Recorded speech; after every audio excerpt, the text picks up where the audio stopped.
Hello, everyone. Welcome to this week's Blonde Intelligence. This week, we have a very special guest. We got Miss Sipp from Sipp on Radio, straight out of Atlanta. And when I say this lady got personality, she got personality. Hey, Miss Sipp, how are you doing? What's up? What's going on, sis? Nothing at all. Nothing at all. Just trying to make it. Trying to make it. Ain't nothing wrong with that. Okay, we're gonna start off. I appreciate Huh? it. Thank you for having me. I appreciate it, huh? Thank you for coming. We're gonna start off with you telling everybody a little bit about your background in radio. Okay. Well, basically, I'm a radio host. Like she said, Miss Sipp, with Sipp on Radio. I've been doing radio now for like 7 years, but I also have a reality show called Living Your Dreams with Rosita. And basically I've been doing that for like 9 years, and it's awesome. I love the interviews. I don't too much let people interview me, so this is like special right here. That I had to come on. I look for certain people, but I'm so used to interviewing people, to whereas when people actually interview me, I'll be like, okay, let me get back with you.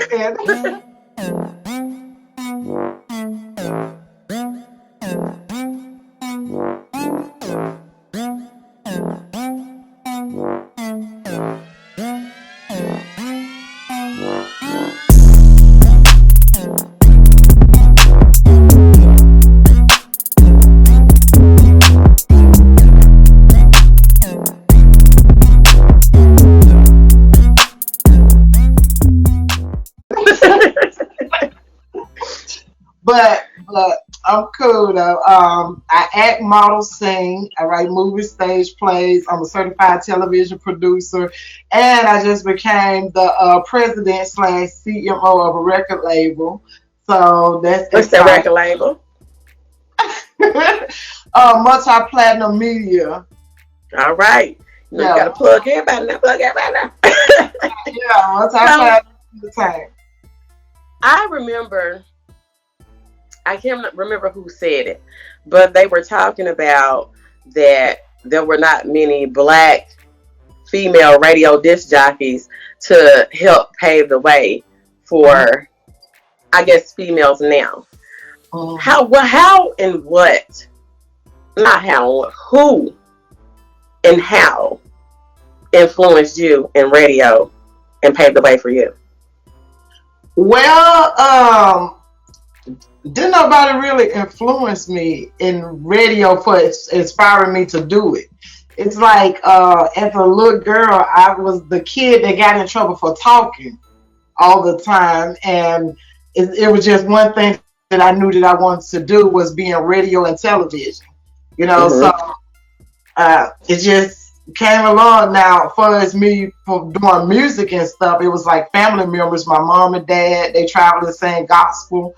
My dad was a preacher, and so looking at that and other family members that is famous in my family for music and stuff, just that inspired me to be in entertainment. Okay. So me just being a talker inspired me to want to get paid to talk.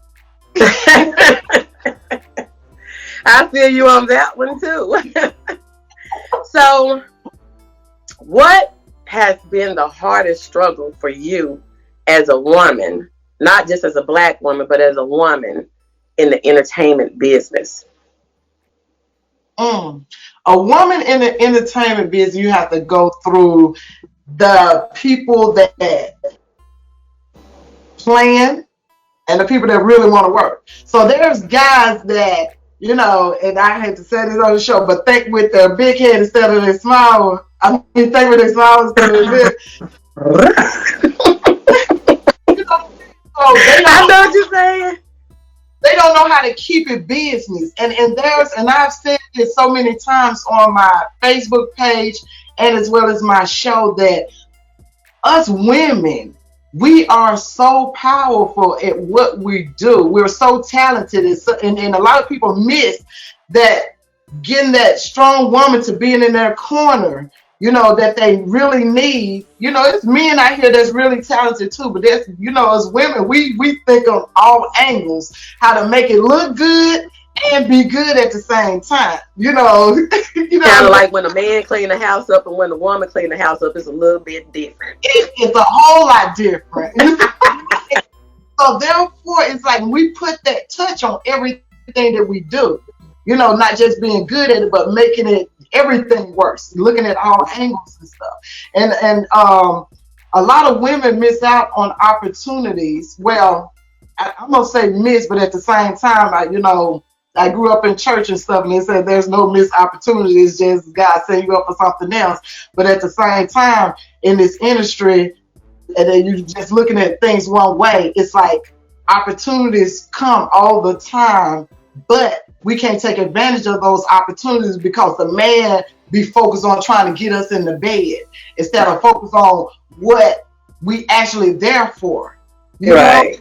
And he don't realize that he will accomplish a whole lot more if he stay focused on what we're there for. Stop making women uncomfortable and start staying focused on it. If you really like her, help her make some money, because that's what we're trying to do. Provide for our families and stuff. We want things and stuff. We're trying to make money. So stay focused on what the purpose is at hand instead of trying to get us in the bedroom and stuff, because you can get a whole lot more out of us and accomplish for yourself if they actually stay focused on what we're there for. Right. So that brings me to my next question. How do you feel? Because I've seen this over and over again, that it would be a woman that is good to a man. The man know that the woman like him and everything, and he would do everything in his willpower to dog her out, but he'll go and show respect to these thoughts out here in these whores in the streets. That's where they respect go to, not to the, I guess I would say, the woman that you could bring home to your mama. So what are your thoughts on that?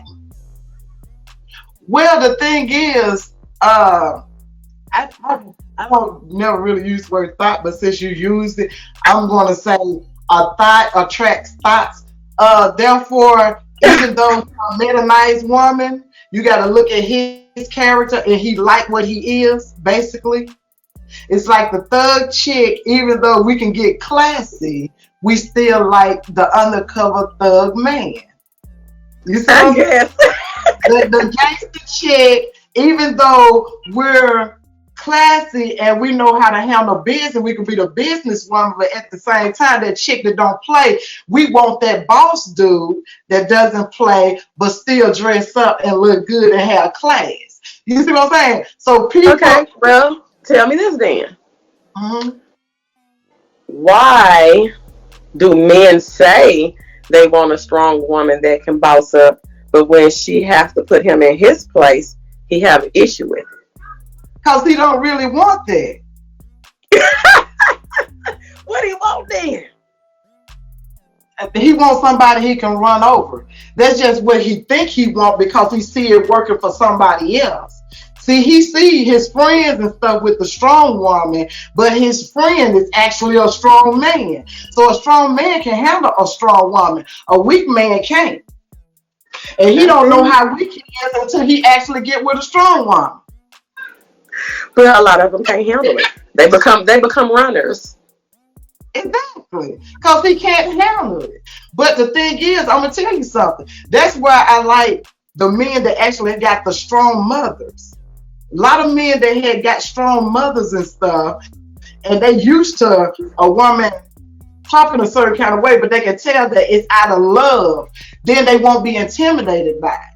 See, a lot of women, they start babying these little boys, and they'll raise them up to be men, and they grown boys now. You see what I'm saying? So they get intimidated by strong women. And so a woman with a certain tone is like it's hurting their feelings. So tell me this then. I wrote a blog on Black women. Uh-huh. and how society always expect the black woman to be strong even when she can't. Uh-huh. So what type of advice would you give to other black women when you're feeling down? Okay. I have a song called Superwoman Not Today. And basically, it's letting people know. At the beginning of the song, I'm actually talking a little bit, and it is explaining that women, we are expected to be strong. You know, Mm-hmm. we hold the household together and everything. But in the song, it's explaining that the reason why I named it Superwoman Not Today is because I'm letting people know it's okay to be weak sometimes. We all fall weak. You know what I'm saying? Don't get discouraged to the point that you're going to give up. Take a day out for yourself. We as women, we go from day to day to 365 days of a year. And in the song is explaining it's okay to say no. It's okay to Mm-hmm. say this is my day. Mm-hmm. You know, and recoup and then start it back up tomorrow. But like I said, everybody going to get weak sometime. We get tired and rest when you get tired. You know what I'm saying? Don't try to keep going because people expect for you to be a superwoman. I know that I'm a strong woman, but it's days that as much as I do, I'm going to take a day out for myself. And like I tell folks, I don't care if I'm sitting around twirling my thumbs. That's what I want to do for that day. Right. You get what I'm saying? So every woman needs that day for themselves to just relax. And they realize how much just being relaxed and taking and pampering themselves and loving on themselves and dating themselves and how much it would actually Look, help out. standing in the mirror saying, "Bitch, you my boo." Exactly, sure. Because a guy told me, he said, I want you to love me more than you. What? That ain't gonna ever happen. We might as well break up right now, partner. Yeah, right, right, right. You're a singer. Tell me a little bit about your music because I know you sung for me. I want everybody to know she has a beautiful, beautiful voice. I want to say she sung Selena to me over the phone. Was it Selena? Was it Yeah, Selena? yeah. Okay. So tell us a little Well, bit about the music. I've been singing since I was a little girl. Like I said, sitting up watching my mom and dad sing and being that little girl sitting on the front row. And so my first time leading a song in the choir, I was 6 years old. Then I got in the school choir. And in the ninth grade, I ended up being the first freshman to get into this group that traveled and competed with the choir. You know, Mm-hmm. six girls that they choose at the choir to travel and compete. So I'm the first freshman of that school, Hollis Springs High School, to get in that choir. And this is just something I always wanted to do. Like I said, inspired by my mom and dad and people in my family and stuff, my granddad, and just yeah. Do you have any projects out? Have you released any projects? No, but I actually performed. I have let Okay. hear stuff, but then I pull it back. Like that Superwoman Night today, I put it on YouTube. Just I wanted to hear people reaction to it, so it was people sharing and saying new best artists, and all this stuff. But I knew I recorded it myself, so Mm-hmm. since it wasn't professional because I'm not a Mm-hmm. producer, I just knew Yeah. enough to get it recorded. That I Mm-hmm. put it back. I just wanted to hear the responses and stuff, and it was awesome responses. Radio stations will send me up want to play it, but I actually want my stuff professionally done. But Okay. I do have music that I perform, so I do open up for celebrities. I have Who have you past open for? time. Who have you open for? Denise LaSalle. I opened. Well, actually, I got stage plays where my gospel song was the theme song for stage plays Okay. twice. Okay. Me singing, Tony Terry, other people that was performing and stuff, but it's good that I'm honored that my song was the theme song, and like I said, that's been two different times, and I got an R&B song for that's on the soundtrack of a movie, and I'm the lead actress in that. Okay. Uh, it's a lot. It's a lot. I You feel already like moving into my next question. what? Because when you mentioned that you was an actress too, so I know that you mentioned to me earlier some of the roles that you have played in, but let people know some of the roles that you played in. Well, I've been on Hell on Earth. I'm the lead actress in that. I'm actually an assassin in G Warrior, so that has. I'm the police. I'm a police officer on the Have and Have-Nots. I'm the police officer multiple times on Black Lightning. Uh, Mhm. and then I'm a correctional officer in another project I can't mention right now, but it's like a major project, kind of like on the level of Black Lightning and all that stuff. Is here, So since it's not out, I can't mention it right now. And Okay. um, I'm actually a choir singer for another big project that's getting ready to come out. I can't mention it Okay. because the virus shut down a whole bunch of stuff that was going on. So Right. I'm in Right. major projects that I cannot mention their name, because of the contracts and stuff. But so just be looking out for me. Okay. So, out of all the roles that you have played, what has been your favorite? um, Police officer. Well, a lot of people calling me for these police roles and stuff because they say I be looking like, one of my other friends, he called me for a detective role. Well, I'm actually over detectives. I'm getting ready to shoot another movie where actually Selena Johnson mom's supposed to play my mother. Okay. Um, Stone is playing my boss, but I'm like the female. It's like in a prison, and I'm the female in charge over the prisoners and stuff. I'm over all the guards. Oh, okay. Okay. And Well, also boss. so you like playing a police officer. What role that you haven't played that you would love to play that you haven't had the chance to do yet? Ooh, I was getting ready to say it, but I don't know if I should say it because this is some big Why not? getting ready to Why because you come. want to be a stripper? Is that what it is? Oh, no, uh-uh. Hey, actually, in a movie that's going to come out, and it's like Snoop from Love and Hip Hop, um, Mama Jones. It's a lot of folks in this movie, but I'm playing the female that's over the strippers in the strip club. So I'm like, Oh, you yeah, the madam. You playing the I'm the madam. I heard that. I heard that.